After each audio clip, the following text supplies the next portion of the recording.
Ley lines are emitted from standing stones in circles and are transmitted across country as streams of energy, often to ancient burial grounds and along streets, intended to benefit the community in various ways, as my previous YouTube films show.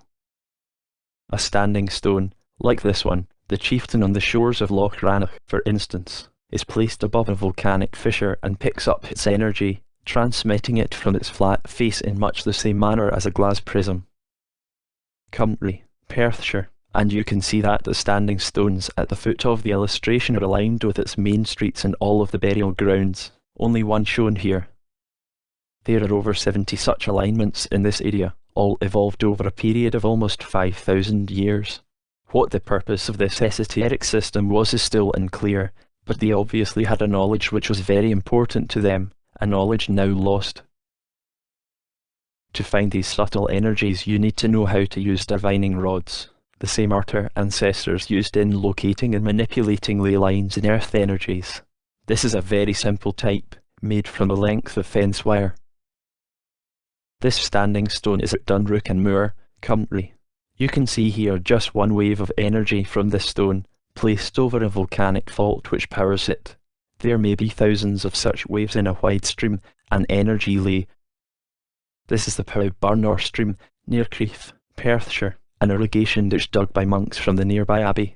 A healthy ley, only one wave shown here, crossing the stream from the left, for instance, changes its character to unhealthy as it encounters the muddy water. On the other hand, an unhealthy ley, passing across a clean tumbling stream, can change to a healthy ley, presumably by picking up the healthy negative ions it emits.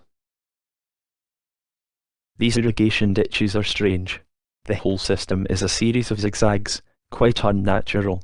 On this illustration I have marked them in blue, and you can see here that they pick up the energies from churches, standing stones in circles, but mainly from one particular Neolithic burial chamber, and transmit what must be a polluted energy ley to the east.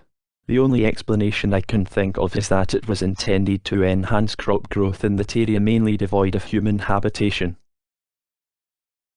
In 1929, Baron Gustav Freyr von Pohl investigated the village of Vilsberg, Lower Bavaria, Germany, on a tributary of the Danube, in an attempt to discover why this particular village had such a high incidence of cancer.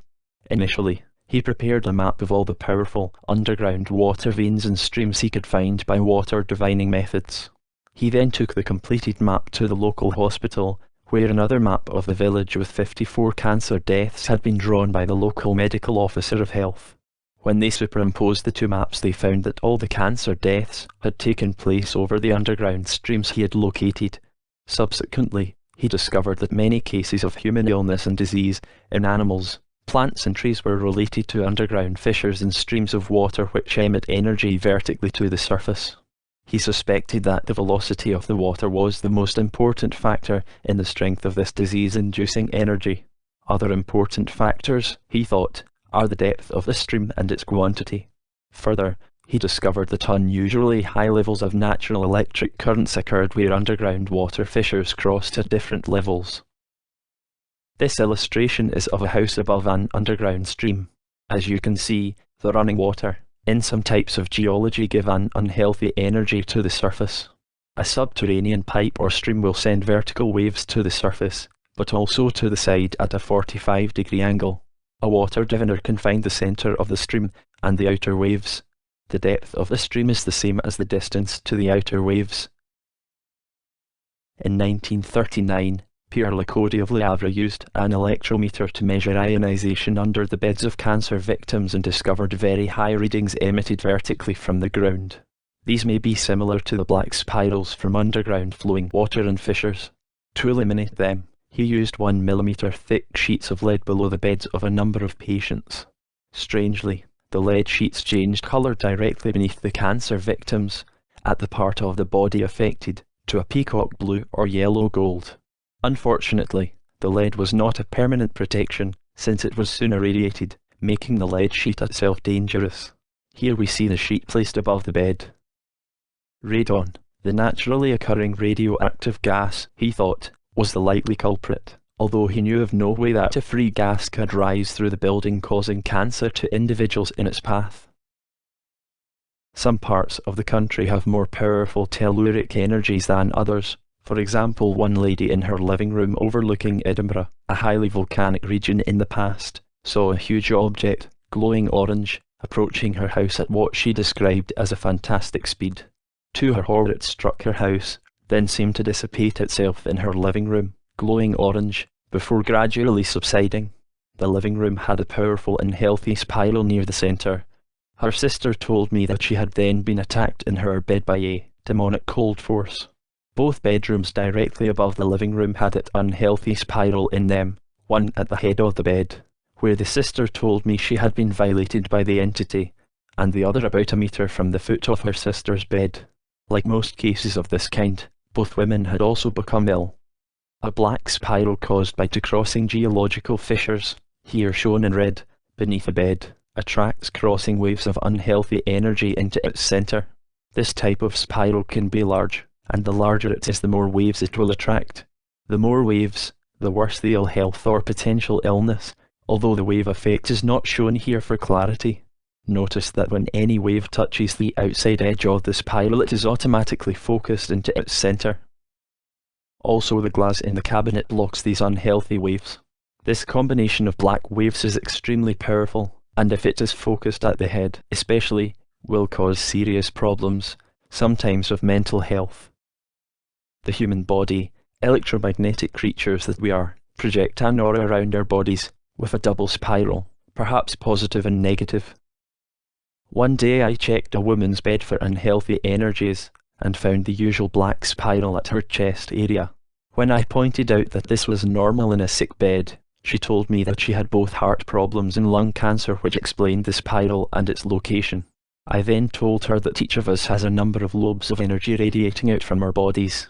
Like the other forms of radiation, I find they are vertical, but shown here in plan view for simplicity. I was astonished when in this case, instead of radiating out equally as they did in a neutral area, all of the lobes were attracted into the centre of the black spiral. What effect this has on a person's health is not clear. Even more strange, and probably more important for anyone suffering from electro-stress, is that many forms of electric equipment, like my dragon in this illustration, also captures this energy. Perhaps it is the transformer which attracts it.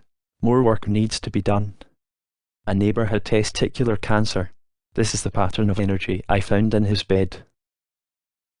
Most of my research has been in identifying unhealthy energies, but there is also the other side of the coin, healthy energy leys. One woman in her mid-80s asked me to check her house and bed. She had been an holistic nurse, walked every day, practiced yoga and had a very healthy lifestyle. This illustration shows a healthy spiral at her pillow, attracting only healthy incoming waves. Notice that these waves can pass through the glass display cabinet, unlike the unhealthy black waves. Another woman who was also very healthy asked me to check her little bungalow. I was puzzled to find masses of healthy energies emitted from a huge white spiral in her kitchen. She was absolutely delighted and told me that when workers took up the floor in her kitchen they found a capped artesian well, the water running over 100 feet below her house. One or more lines passing from the head to the foot can also cause health problems. A lady asked me to check her bed as she had a severe medical condition. This was the unusual pattern I found, 2 lines of energy coming in from different directions and passing down the length of her bed. Then she quietly told me that she had leukemia. When I followed one out of her house and across farmland for over a mile, to trace its source, I discovered that it originated in an old burial ground. Later, knowing that these energies are attracted to cavities, I returned with a 3 centimetre wide tube about a metre long, and placed it at the centre of the bed.